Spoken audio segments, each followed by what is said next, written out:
दाऊद आपकी खिदमत में हाजिर, आपका दोस्त, आपका होस्ट। कैसे हैं आप लोग? खैरियत से हैं? जिनका था इंतज़ार, आज उन्होंने टाइम दिया और हम उनके पास पहुंच चुके हैं। जिनका नाम everyone knows him very well, Waqas ट्यून हमारे साथ मौजूद हैं इस टाइम पे। इनसे हम बहुत सारी गपशप करेंगे, कन्वर्जन्स के बारे में, वर्कशॉप के बारे में। Thank you very much Waqas भाई, आपके टाइम का आपने जो टाइम निकाला, थैंक यू सो मच भाई। उसके लिए बहुत शुक्रिया। कैसे हैं आप? खैरियत से हैं? ठीक अल्हम्दुलिल्लाह, ठाक फर्स्ट हैं? क्लास एकदम। तो क्या चल रहा है वकास ट्यून्ड? जो हम बातें करेंगे आज, हमसे बड़ी कैजुअल बातें करेंगे हम। इसी तरह आपसे थोड़ा सा हम आपको पीछे ले जाएंगे, थोड़ा सा हम आपको 2000 के दौर में ले जाएंगे, थोड़ा सा हम बातें करेंगे। जो मेरे पास नंबर सेव्ड है वो वकास सिल्विया से है। ऐसे ही है। तो सिल्विया की बातें, 350Z की बातें, ऐसे पीपल ही। Wants to know about you ऐसे कि आप पहले क्या कर रहे थे और क्या हुआ, आगे क्या है। तो people wants to know exactly who is Waqas actually. So tell me about yourself. People wants to know. बहुत सारे लोग जानते हैं, डजंट नीड इंट्रोडक्शन, बट फिर भी जो नहीं जानते उनके बारे में आप जरूर बताएं। या एक्चुअली सिल्विया से पहले का भी काफ़ी बैकग्राउंड है। सिविक्स रही, फिर वो खैबर। इनिशियली तो बंदा लाइक मेहरान से स्टार्ट होता है, फिर आहिस्ता आहिस्ता करते वो स्पोर्ट्स कारों पे जाता है। तो उसके पीछे भी काफ़ी लॉन्ग स्टोरी है। वो अपना क्या कहते हैं, मेहरान को मॉडिफाई करना, खैबर को करना, फिर सिविक्स पे 95, ओके। फिर इसके बाद 99, फिर आहिस्ता आहिस्ता जेडीएम की 2000। दुनिया में आप सिविक्स और उसमें थे? हाँ बिल्कुल रहे हैं, बिल्कुल। आज भी मुझे हैचबैक वगैरह बड़ी पसंद है, लेकिन वो टाइम नहीं है बनाने का। टाइम नहीं है, वो चीजें नहीं है, लेकिन मुझे पसंद है, मैं उसी में काम करता हूँ। ऐसे ही मुझे आज भी बहुत हर पसंद किसी है। का अलग अलग दौर है। ऐसे ही तो ऑब्वियसली बंदा फिर ग्रेजुअली फिर स्पोर्ट्स कारों की तरफ। मैंने जब आपको ट्रैक पे देखा तो दैट वाज लाइक अराउंड 2007 6 7 हाँ, अप्रॉक्स। I think so. तो 350Z का दौर था, बड़ी आपने ड्रिफ्टिंग और बड़ा मजा करा। एक fastest 350Z, white red colour, white rim, आज भी याद है मुझे। ट्रू। सो उसकी स्टोरी बताएं, वो कब ली और वो आप एंटर कब हुए ट्रैक पे? आई थिंक आई बॉट जी इन 2006 और समथिंग लाइक दैट। फिर इसके बाद आहिस्ता आहिस्ता उसको, वो वाहिद गाड़ी ऐसी थी, Silvia was a project car. Okay. उसके अंदर इंजन डिफरेंट था, फिर बड़े टर्बो। नहीं, सिल्विया की बातें मैं पूरी डिटेल में करूंगा, पहले आप जी बताएं। तो जी जब मैंने ली तो मैंने बोला यार कि अब वो ज़ाहिर है बंदा जब पावर का यूज टू हो जाता है तो फिर वो बंदा बोर होने लगता है उस पावर से। जी ले ली, चलाया, बड़ा शौक, बहुत तेज गाड़ी है ये, वो मज़ा आ रहा है, साइडवेज जा रहे हैं, ये कर रहे हैं, वो कर रहे हैं। इसके बाद इवेंचुअली यार हमने बोला इसको आप अपग्रेड करते हैं, मॉडिफाई करते हैं। फिर उस दौर के अंदर हमने उसका engine high compression all motor build किया। मुझे लोगों ने सजेशन दी कि यार ये यहाँ पर नहीं चलेगा ये, बिकॉज ऑफ फ्यूल हमारा ऐसा है। सही। और ट्यूनर्स हमारे पास नहीं मौजूद थे उस दौर के अंदर, ऑनलाइन का भी कोई ऐसा वो नहीं था, और बड़ी कम इंफॉर्मेशन थी कि भाई फला ट्यूनर है, बाहर है, ऐसे ट्यून कर लें। तो उसको हमने फिर वो पंगा लेके ऑल मोटर कर दिया। लाइक मुझे आज भी याद है, if I am not wrong, जी का कोई कंप्रेशन 10.3 टू 10.4 हुआ करता था। और अगर मुझे याद पड़ता है शायद नाइट्रस का टीका दिया आपने। सर फिर मैंने उसको, मुझे किसी ने बोला जो सेटअप करने जा रहे हो ना उस पर तो हाई कंप्रेशन चल ही नहीं सकता। तो उस वक्त आई थिंक मेरे ख्याल में 11.5 का कंप्रेशन करके, हाई कंप्रेशन करके उस पे हमने 200-250 शॉट नाइट्रस रन की थी। तो वो गाड़ी मतलब, तो यूजुअली आप ड्रैग पे ही चला रहे थे या ड्रिफ्टिंग? जो ड्रिफ्ट तो यार उसको मैं बहुत एंजॉय करता था डेली, और जब वीकेंड में कभी शुगल मस्ती करनी है तो नाइट्रस चला लिया बस। सिल्विया का दौर आया, पिंक कलर की सिल्विया मौजूद थी, क्रीक विस्टा वाले परेशान, धमाके, पता चल जाता कि वकास सिल्विया आ गया। सिल्विया आ गई है। तो उसकी स्टोरी बताएं, कब खरीदी? क्या ये सलमान से खरीदी? हाँ मैंने सलमान से ली थी। सलमान अपना क्या कहते हैं, कराची ट्रैक? कराची ट्रैक वाला सलमान नहीं, उसके पास तो अभी है। अच्छा।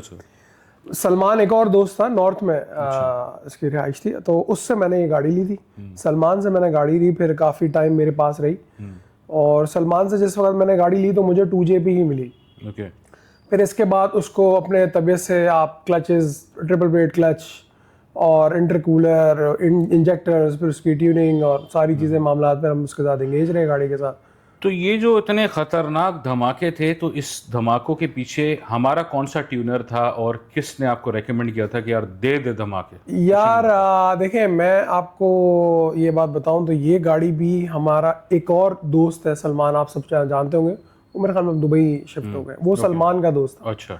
जिसके बाद सिल्विया थी सलमान, उसका आगे दोस्त था सलमान। ये गाड़ी उसने ट्यून की थी और सलमान ने गाड़ी चलाई। इसके बाद 3-4 साल गाड़ी मेरे साथ रही और आज तक हमने उसका ट्यून नहीं छेड़ा था। ओके।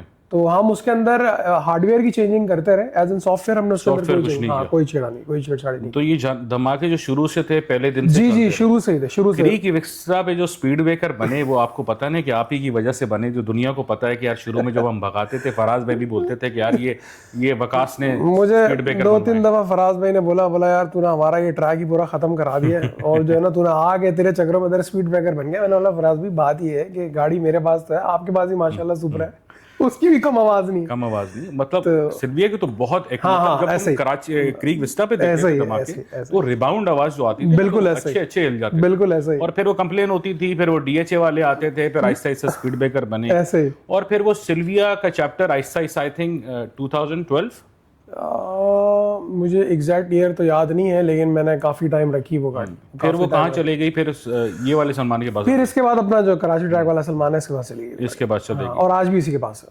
उसके बाद मुझे ये लगा कि सिल्विया, वकास सिल्विया ने अपना बेंचमार्क छोड़ दिया कि यार सिल्विया के बाद वकास भाई नजर नहीं आ रहा। व्हाट इज द सिचुएशन के मतलब क्या हुआ? आप कहाँ बिजी थे या ट्यूनिंग की दुनिया में आ गए? नहीं, हम ट्यूनिंग की दुनिया में नहीं आए, फिर मैं अपनी इंपोर्ट की लाइन में चला गया। ज़ाहिर है गाड़ियों से रिलेटेड शौक था, बिजनेस भी मुझे वही करना था, तो हम गाड़ियाँ इंपोर्ट करते रहे जापान से। उस वक्त हर बंदा ये कर रहा था, तो हमने भी अपनी सारी सेटिंग वगैरह करके we were importing car from Japan और यहाँ पर सप्लाई होलसेल का काम शुरू किया। नॉर्मल प्रियस आ रही हैं, हाँ नॉर्मल गाड़ियाँ नॉर्मल उसमें करते रहे। फिर उसके अंदर कुछ इश्यूज आए कि यार हमारे इधर असल में आपको पता है ना कि एक तो कोई भी काम आप अगर ईमानदारी से करोगे तो आप पीछे रहोगे। सही बात। तो मुझे एडवाइसेस मिली कि यार इस तरह तो तुम इस फील्ड के अंदर नहीं काम कर सकते, तुम भी मीटर रिवर्स करो और इस तरह के भाई ये हमारा काम नहीं है, हमने नहीं करना। बोला फिर आप अर्निंग नहीं कर सकते इसके अंदर। सही बात। ऐसा नहीं है, मार्केट के अंदर लोग आज भी काम कर रहे हैं, ओरिजिनल माइलेज पे मंगा के गाड़ियां बेच रहे हैं, लेकिन उनकी प्राइसेस में जमीन और आसमान का फर्क होता है। अब ये कस्टमर इस चीज को अंडरस्टैंड नहीं करता कि यार जापान के अंदर अगर एक गाड़ी लो माइलेज है तो उसके लाखों रुपए बढ़ जाता है। तो इवन तुम्हारा ऑफिशियली शोरूम था कोई या तुम अपने घर से ही? नहीं, मैं अपने दोस्त के शोरूम में बैठा करता था। हाँ, हम उनके पास बैठ के हम वो गाड़ियां सेल करते थे। अच्छा, एएमजी का दौर आ गया, कन्वर्जन्स भी बात आना शुरू हो गई, फिर एक नाम उभर के आया हमारे सामने, Waqas tuned. Why is Waqas tuned से रिलेटेड? क्या ट्यूनिंग के कोर्सेज कर लिए या ट्यूनिंग में स्पेशलाइज्ड हो गए या कन्वर्जन को अब तुमने एक नया रंग दिया? What is the story behind Waqas tuned? यार देखें, आपको पता है फिर इसके बाद सिल्विया के बाद एवोल्यूशन आई। फिर अब ज़ाहिर है वो मैं खुद तो ट्यून नहीं करता था, हम तो ट्यूनर्स इंगेज करते थे बाहर से, भाई यूएसए का ट्यूनर है, फला कंट्री का ट्यूनर है, और पूरी रात रोड, एक शौक था, पूरी रात रोडों पे निकले हुए हैं, लॉग्स ले रहे हैं, उनको ईमेल्स कर रहे हैं, वहाँ से जवाब आ रहे हैं। तो मैंने फिर सोचा कि मैंने बोला यार जब इतना शौक है, इतना क्रेज़ है, इतनी इन्फॉर्मेशन भी है, इतना प्रैक्टिकल भी कर लिया है, तो क्यों ना यार अपने पैशन को बिजनेस भी बनाया जाए। अब फिर हम बिजनेस में एंगेज हो गए, फिर हम स्पोर्ट्स। Why only convergence? क्या आप नॉर्मल काम भी कर रहे हैं? हाँ, हम तो अल्हम्दुलिल्लाह सारी एग्जॉटिक गाड़ियाँ जितनी कराची की स्पेशली जितनी एग्जॉटिक गाड़ियाँ हैं, पंजाब से भी गाड़ियाँ आती हैं हमारे पास, अगर कोई ऐसे इश्यूज़ वगैरह आए तो वो वहाँ से भी गाड़ियाँ आती हैं। जितनी हमारे पास जो एग्जॉटिक गाड़ियाँ हैं, पोर्शा हैं, मर्सिडीज़ हैं कराची के अंदर स्पेशली, हम लोग इसके अंदर स्पेशलाइज हैं और हम उन सारी गाड़ियों को मेंटेन्स भी कर रहे हैं, अपग्रेड भी कर रहे हैं। मैं ये बोलूं कि पूरे कराची की पोर्श आप ट्यून्ड और मेंटेन्ड कर रहे हैं, ये बात सच है? जी बिल्कुल ऐसा ही, जी बिल्कुल ऐसा ही। और एएमजी की कन्वर्जन और RS3 वगैरह जो कन्वर्ट कर रहे हैं, ये कब से कर रहे हैं और कहाँ एग्जैक्टली कर रहे हैं? सर ये काम हमने पहली जो कन्वर्जन की थी आई थिंक 2019 में की थी, 2019 के अंदर, कोविड के दौर में।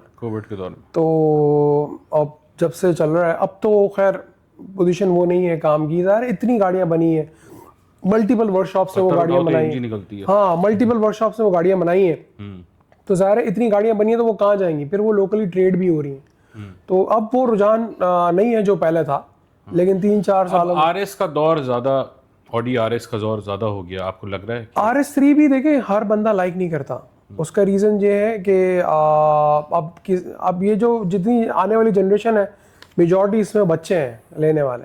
अब जब तक कोई उसके अंदर ड्रामा ना हो, कोई टेलिंग ना हो, कोई आवाज़ ना हो, तो हाँ कोई मतलब कोई साउंड ना हो, तो वो बच्चों को अट्रैक्ट नहीं करती है, सही है ना। तो RS3 उनके लिए ना कभी बनी है, ना कभी उनको पसंद आएगी, ना कभी वो चलाएंगे। डू यू रिकमेंड कि यार ओवरऑल के इट्स अ बेटर ऑप्शन यार, AMG से बेटर है परफॉर्मेंस वाइज यार आई थिंक सो, बिल्कुल है, बहुत ज्यादा ये सवाल प्रैक्टिकल। सलाउद्दीन भाई से मैंने किया तो उन्होंने बोला एक मॉडर्न ईवो है।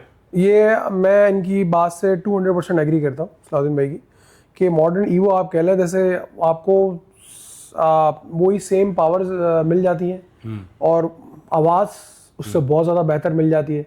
इन द एंड है तो वही ऑडी ना, वही सही बात। जो आप लैम्बो के अंदर जो आवाज़ है, वही टोन वही पिच आपको इसके अंदर मिलती है। सही। मैं ये नहीं कह रहा हूँ कि वही आवाज़ सेम, लेकिन आपको वो मिलती पिच, जुलती फील आ हाँ जाता है। बिल्कुल ऐसा ही। और ये है कि बहुत ज़्यादा प्रैक्टिकल है गाड़ी, 4 व्हील है, हमारे इधर रोड पर ट्रैक्शन के इश्यूज आपका नहीं एक मेमोरेबल कन्वर्जन कौन सा रहा है कि यार स्टार्टिंग में मैंने इसमें बड़ी डिफिकल्टी हुई लेकिन चीज़ मज़ेदार बनी? सर अभी हमने रिसेंटली एक प्रोजेक्ट किया है यहाँ पे, पोर्श का 996 हमने बनाई है। तो वो हमारे लिए बेसिकली चैलेंज था। इट्स अ कन्वर्टेबल और मैनुअल टर्बो एस। ओके। हमने अपने दोस्त के लिए एक तैयार की है और बेसिकली वो हमारे लिए तो चैलेंज ही था, और इस तरह की कोई गाड़ी पाकिस्तान में किसी ने अभी तक नहीं बनाई है। मल्टीपल कन्वर्जन हो रही हैं, लेकिन ये एक मतलब डिफरेंट प्रोजेक्ट था। तो दिमाग इसमें- लगाने वाला काम। हाँ, कन्वर्टेबल भी है, मैनुअल भी है, फिर वो आप उसको जो है अपना क्या कहते हैं वाइड बॉडी भी है। तो वो एक डिफिकल्टी तो नहीं है, मजा आया बहुत, मतलब एक चैलेंज लेने का मजा आया, उसको हमने किया भी। एक नॉर्मल AMG कितने टाइम में कन्वर्ट कर लेते हैं? सर कन्वर्जन नोट आपको दे दिए, पैसे दे दिए, लाओ दे दिए। पैसे की बात नहीं है, आप मुझे वर्कशॉप पे गाड़ी दें और 48 आवर्स में आप गाड़ी स्टार्ट ले लें। यार ये क्या बात कर दी इन्होंने, सुन लिया आप लोगों ने कि इट्स ही सेइंग 48 आवर्स में आप उससे गाड़ी AMG कन्वर्ट आप मुझे गाड़ी दें मेरे वर्कशॉप पे और 48 आवर्स आप मुझसे स्टार्ट गाड़ी ले लें। तो नया रिकॉर्ड इंशाल्लाह दूंगा जरूर, और आप लोगों को करवाना है तो 48 आवर्स में कन्वर्ट करा बिल्कुल सकते सर, हैं। आते अगर क्या ये टाइम RS ऑडी RS का भी है, ये सिर्फ ऑडी RS3 के अंदर देखें कुछ चीज़ें होती हैं, जैसे कि पीछे हमने एग्जॉस्ट का काम करना है तो उसके लिए कोई फ्रेम का काम है, तो वो थर्ड पार्टी आपको देना पड़ता वाई है। 48 आवर्स? क्योंकि इतने प्रोफेशनल हो चुके हैं, इतनी गाड़ियां बन चुकी हैं, तो हमें पता है कि वो कहाँ बोर्ड लगना है। नहीं, बात यह है कि मैं आपको 48, मैं आपको 24 आवर्स भी कह सकता हूँ। अच्छा। हाँ, और हमने ये चैलेंज 3 साल पहले या 4 साल 5 साल पहले किया भी है। तो कहने का मतलब ये है कि देखें, in the end human error है ना, आपकी लेबर ही काम करिए, कहीं ना कहीं कोई एरर तो आ सकता है। कुछ चीज भूल गया, हाँ, तो वो हमने भूल तो नहीं गया खैर, लेकिन कहीं ना कहीं कोई ऐसा slip हो गई, एरर कुछ चीज़ आ सकता है, तो उसको भी आपको जो है ना वो लाइन अप करने के लिए टाइम तो लेकिन ये है कि अगर कोई चैलेंज हो तो हम 48 आवर्स के अंदर 48 आवर्स का चैलेंज कबूल कर लें, start कोई भी करके करना दे चाहिए, सकते जो हैं, भी कन्वर्ट कर रहे हैं 48 आवर्स का चैलेंज है। डन। अच्छा, दूसरी बात ये मुझे बताएं कि आप तो कन्वर्जन में लगे हुए हैं, तो डिफिकल्टीज भी आ रही हैं, चीजें भी हो रही हैं। अब तक कितनी AMG कन्वर्ट कर दी, एक नंबर बताते हैं रफली। सर नो आइडिया, ऑर्डर्स आते हैं, हम करते रहते हैं, कभी वो नहीं है कि एक नॉर्मल आवाम समझना चाहती है कि यार ये AMG कन्वर्ट जो करते हैं, तो इसमें टोटल साइंस, एक तो आपकी मॉडल कार है जी। जो आप तो एक तो इम्पोर्ट कर रहे हैं, जी। एक तो आप यहाँ डोनर कार ले रहे हैं, जी। तो टोटल साइंस लोगों को ये मुझे समझाएं कि AMG कन्वर्जन क्या है, मतलब उसको आप लोग, कुछ काफी सारे लोगों को पता ही है और काफी सारे लोगों को नहीं पता। यार बताइए। इट्स बेसिकली आप ये समझ लें एक इंजन स्वैप है। Engine swap. अब हम रैली के अंदर जाते हैं तो लोग जो है वो टकोमा के अंदर वो निकाल के उसके अंदर 5.7 लीटर स्वैप कर रहे हैं। This is basically engine swap. Engine swap, हाँ, बस और क्या है, बाकी सारी चीजें आपकी बेसिक्स हैं, कोई इतनी रॉकेट साइंस तो है नहीं उसके अंदर। एंड इट्स ऑल लीगल, जाहिर सी बात है। हाँ, वो हम आप चेचस से तो खेल ही नहीं अब रहे। आप फॉर एग्जांपल आप 2007-8 की अगर कोई मर्सिडीज है, उसका अगर इंजन उड़ गया और आपको बाजार के अंदर नहीं मिल रहा तो आप क्या करेंगे? सही बात है, कोई ना कोई करना दूसरी पड़ेगा, गाड़ी accident हो गया, कुछ करना पड़ेगा, कुछ ऑल्टरनेट इंजन मांगना डालेंगे। तो बिल्कुल सही। मुझे बताएं कि GTR भी चला रहे थे कुछ थोड़े दिनों पहले, GTR थी वाइट कलर की, मैंने देखी, और बहुत सारी है। आपका पूरा एक ग्रुप निकलता है और इनका पूरा एंजॉय करते हैं, या मॉडिफिकेशन या ट्यूनिंग से रिलेटेड जो आपका दौर है वो क्या आप एंजॉय? सर जी, एवरीथिंग व्हाट आई डू, चाहे वो मेंटेनेंस क्यों ना हो, अगर आपका पैशन आपका बिजनेस है तो इससे अच्छी और क्या चीज़ होगी। आपके पास जैसे वकास ट्यून के पास हम जा रहे हैं, तो क्या नॉर्मल आवाम आ सकती है? सर बिल्कुल आ सकती है। बिल्कुल आ सकती है। हाँ, आप मतलब करोला शिविक लेके आ सर गए, हाजिर हैं, हमने काम ही उसी से स्टार्ट किया है, तो व्हाई नॉट यार। तो ये बताएं कि PPF वगैरह भी कर रहे हैं, डिटेलिंग भी कर रहे हैं, मैंने देखा आपको। जी बिल्कुल, बड़ा दौर है आपका डिटेलिंग, PPF भी कर रहे हैं, डिटेलिंग भी कर रहे हैं, प्रोडक्ट मंगा रहे हैं बाहर से। और अभी हम रिसेंटली एक US की फ्रेंचाइज है वो पाकिस्तान में लेके आए, और उसकी लॉन्चिंग मेरे ख्याल में कोई 20-25 दिनों में या महीने में इंशाल्लाह उसकी ब्रांड की लॉन्चिंग है पूरी सारी। तो आपको आपकी टीम को और सारे हमने जितनी कार कम्युनिटी है सबको इनवाइट दूंगा इंशाल्लाह। तो you are opening a new workshop, कुछ नया प्लान? जी, एक असल में ये तो काफ़ी टाइम से मेरी नीड थी एक अच्छी बड़ी फैसिलिटी। उस पे हम तकरीबन कोई साल 1.5 साल से काम कर रहे हैं। तो अभी ऑलमोस्ट वो कंप्लीशन पे है, लाइक मे बी 20 दिन या महीना चाहिए। ओके। तो हम तो इंशाल्लाह यहाँ पर भी आप क्लिफ्टन में भी काम कर रहे हैं और ये जगह माशाल्लाह जो ये कलेक्शन हमारा वेयर हाउस है सारा इधर हमारी जो। अब आपको पता है इन गाड़ियों की चीज़ें तो एक ऑयल फिल्टर भी चाहिए तो यहाँ नहीं मिलता है। सही बात तो है, सारी चीज़ें आपको बाहर से आउटसोर्स करनी पड़ती है, खड़ी हुई गाड़ी है, तो अब चलो यार उसके लिए अच्छी शेडेड 15 जगह में। दिन 20 दिन 25 दिन तो शेड बना दिया है, तो जिस कस्टमर का कोई ऐसा सामान आ रहा होता है तो वो शेड में पार्क हो जाती है गाड़ी। आपकी पर्सनल फेवरेट में से कन्वर्जन आपके हिसाब से आपकी कौन सी है? मतलब आप बोलें कि नहीं यार मेरी फेवरेट तो यार ये बनाने में मुझे बड़ा मज़ा आता है। 204 जो मैंने एक वाइट बॉडी किट बनाई है, अच्छा, उसको मैंने बड़ा सुकून से आराम से बनाया। छोटी छोटी इसके अंदर मैंने ट्वीक्स किए हुए हैं और वाइट बॉडी रिम्स अपने हिसाब से डिज़ाइन करके और उसको जो है वो कस्टमाइज साइज उसका, और मतलब वो प्रोजेक्ट करने में बड़ा मज़ा आया, बहुत मज़ा आया। तो माशाल्लाह पोर्श भी चला रहे हैं आजकल, रेड रिम्स वाली मैंने इवेंट में भी देखी वो जी लॉची। जी जी जी। तो क्या है उसका सीन? आप इवेंट में लाए बलौची वाले इवेंट में पोर्श को या हाँ, मैं लेके आया था। मैं जब वेलोची का इवेंट